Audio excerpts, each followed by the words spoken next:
যে নোটিশ মন্ত্রণালয় থেকে দেওয়া হয়েছে সেটি আমরা প্রত্যাখ্যান করছি। কোনোভাবে সাধারণ শিক্ষার্থী এমন অকার্যকর নোটিশ গ্রহণ করে নেবে না। প্রথম শহীদ বীর মীর নিসার আলী তিতুমীরের নামে শুরু করছি। আমাদের এই সংগ্রাম দীর্ঘ 28 বছরের সংগ্রাম, এবং আমরা একদম দ্বার প্রান্তে, বিজয়ের দ্বার প্রান্তে যখন এসে পৌঁছালাম, দুঃখের বিষয় রাষ্ট্র আমাদের সাথে প্রতিনিয়তই যে দ্বিচারিতা করে যাচ্ছেন তার শেষ এখন পর্যন্ত হয়নি। আপনারা জানেন, গতকাল আমরা প্রেস ব্রিফিং এর মাধ্যমে সারা দেশকে জানিয়েছিলাম আজ বিকাল 4টা পর্যন্ত আমরা অপেক্ষা করব মন্ত্রণালয়ের থেকে আসা তথ্যের জন্য। তারা যে তথ্য জানিয়েছেন আমরা জানতাম এমন তথ্যই তারা দেবেন, কারণ এর আগেও 18 নভেম্বর আমাদের বারাসাত ব্যারিকেড টু মহাখালী কর্মসূচি যখন চলমান ছিল তখন আমাদেরকে মন্ত্রণালয়ে ডাকা হয়। আমরা গিয়েছিলাম, তখনও এই একই আশ্বাস দিয়েছিলেন, মূলত স্বাধীনতার মোড়কে সেই পরাধীনতার শৃঙ্খলা আবার আমাদেরকে পড়াতে চায়। আমরা সেই পরাধীনতার শিকল পড়তে প্রস্তুত নই। বিশেষ করে বারবার আপনারা উল্লেখ করেছেন 7 কলেজের এখন যে অবস্থান, অভিভাবকহীনতায় ভুগছেন তারা। সে জায়গা থেকে নতুন অভিভাবক কে হবেন? আমরা কিন্তু আগেই বলে দিয়েছি, বাকি 6 কলেজ যারা রয়েছেন সেখানে যারা পড়াশোনা করছেন প্রত্যেক শিক্ষার্থী আমাদের ভাই বোন। রাষ্ট্র আমাদেরকে বারবার তাদের প্রতিদ্বন্দ্বী বানিয়ে দিচ্ছেন। আমরা ঘোষণা দিয়েছি, যদি 6 কলেজ তারা সেন্ট্রাল ইউনিভার্সিটি চায় তাদেরকে রাষ্ট্রের পক্ষ থেকে সেন্ট্রাল ইউনিভার্সিটি দিয়ে দেওয়া হোক। তবে তিতুমীরের দাবি সেই প্রথম থেকেই বিশ্ববিদ্যালয়, স্বতন্ত্র বিশ্ববিদ্যালয়, এবং আমাদের এই দাবিতে আমরা অনড় থাকব। আমাদের 72 ঘন্টার অধিক সময় পার হয়ে গিয়েছে আমাদের অনশনকারী, আমাদের অনশনরত শিক্ষার্থীদের, এবং তাদের অবস্থা মোটেও ভালো নয়। আমাদের 4 জন তারা মেডিকেলে বেডে কাতরাচ্ছেন। এই দুঃখ আসলে কাকে বোঝাবো? এই দুঃখ বোঝানোর মতো ভাষা আসলে তিতুমীরের শিক্ষার্থীদের নেই। রাষ্ট্র আসলে কি চায় পরিষ্কারভাবে এই বিষয়টা বলতে হবে আমাদেরকে।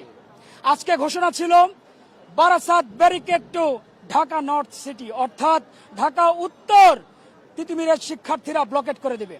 এবং আপনারা ইতিমধ্যে জেনেছেন সন্ধ্যার পর থেকে মহাখালী পয়েন্ট এবং আমরা মাত্র গুলশান পয়েন্ট থেকে আসলাম, প্রত্যেকটি জায়গায় আমরা এই মেসেজটি দিতে চেয়েছি, আমরা জনদুর্ভোগ চাই না, আমরা জনভোগান্তি চাই না, কিন্তু রাষ্ট্র আমাদের কথা শুনতে চায় না।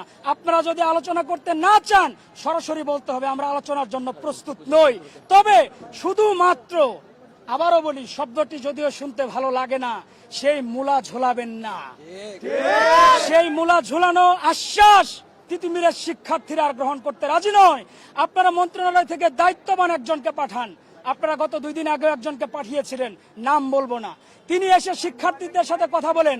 শিক্ষার্থীদের স্পন্দন শক্তি সম্পর্কে তার ধারণা নেই, শিক্ষার্থীদের পালস সম্পর্কে তার ধারণা নেই। তিনি কি বলেন? আগা নেই গোড়া নেই, যা ইচ্ছা তাই বলে যান। এভাবে নয়, আমরা চাই, আমরা জানি 24-এর বিপ্লবের পর সমস্ত প্রশাসনিক কাঠামো চেঞ্জ হয়েছে, সেখানে যারা বসেছেন তারা যোগ্য ব্যক্তি। এমন অথর্ব ব্যক্তিকে আমাদের এখানে পাঠাবেন না যিনি শিক্ষার্থীদের নিয়ে কথা বলতে প্রস্তুত থাকেন না। তার মন গড়া যেটা মনে হয় সেটা শিক্ষার্থীর উপর চাপিয়ে দিলে 24-এর পর 25-এ এসে শিক্ষার্থীরা এটা গ্রহণ করে নেবে না। এবং আজকের পর আমরা, আমাদের যেহেতু বিকেল 4টা পর্যন্ত সময় বাধা ছিল, আমরা আলোচনা করব আবার, এবং আপনাদের নোটিশ, যে নোটিশ মন্ত্রণালয় থেকে দেওয়া হয়েছে সেটি আমরা প্রত্যাখ্যান করছি। কোনোভাবে সাধারণ শিক্ষার্থী এমন অকার্যকর নোটিশ গ্রহণ করে নেবে না। আপনাদের বলা ছিল আমাদের 7টি দফা রয়েছে, সেই 7টি দফার এক দফাতে গিয়ে পরিণত হয়েছে। সেই দফাটি হচ্ছে তিতুমীরের সামনে আসবেন, দায়িত্ববান কেউ একজন আসবেন এবং ঘোষণা দিবেন আজ থেকে তিতুমীর কলেজকে রাষ্ট্রীয়ভাবে তিতুমীর বিশ্ববিদ্যালয় হিসেবে স্বীকৃতি দেওয়া হলো। আমরা পড়ার টেবিলে ফিরতে চাই, আমরা আমাদের পড়াশোনায় ফিরতে চাই। আপনারা কেন আমাদেরকে বাধ্য করছেন? রাষ্ট্রের কেন যেন অলিখিত একটি সংবিধান হয়ে দাঁড়িয়েছে। যদি জনদুর্ভোগ তৈরি না করা হয়, মানুষের দুর্ভোগ তৈরি না করা হয়, রাস্তায় যানজট তৈরি না করা হয়, তাহলে রাষ্ট্র কথা বলতে প্রস্তুত নয়। এই ধারা থেকে বের হয়ে আসতে হবে। আপনাদেরকে শিক্ষার্থীর পালস বুঝতে হবে এবং যেটা আলোচনা করতে চাই সেই ব্যক্তিকে পাঠান যিনি আলোচনা করার মতো যোগ্যতা রাখে। কালকের কর্মসূচি কখন থেকে কিভাবে কি করবেন? আমাদের নতুন করে আর কোনো কর্মসূচি দেওয়ার নেই। আমাদের আমরণ অনশন চলছে এবং গতকাল যেটি ঘোষণা করেছিলাম, Barasat barricade two Dhaka north city, আমাদের এই কর্মসূচি চলমান থাকবে যতদিন তিতুমির বিশ্ববিদ্যালয় রাষ্ট্রীয়ভাবে স্বীকৃতি না পায়। আচ্ছা, আপনারা এই কর্মসূচির মধ্যে কি যেমন আজকে মানে অদ্য সময় রাস্তা ব্যারিকেড করেছেন মহাখালী থেকে গুলশানে, এইভাবে করে কি আপনারা সবসময় যে মানে রাস্তা অবরোধ করে যাবেন?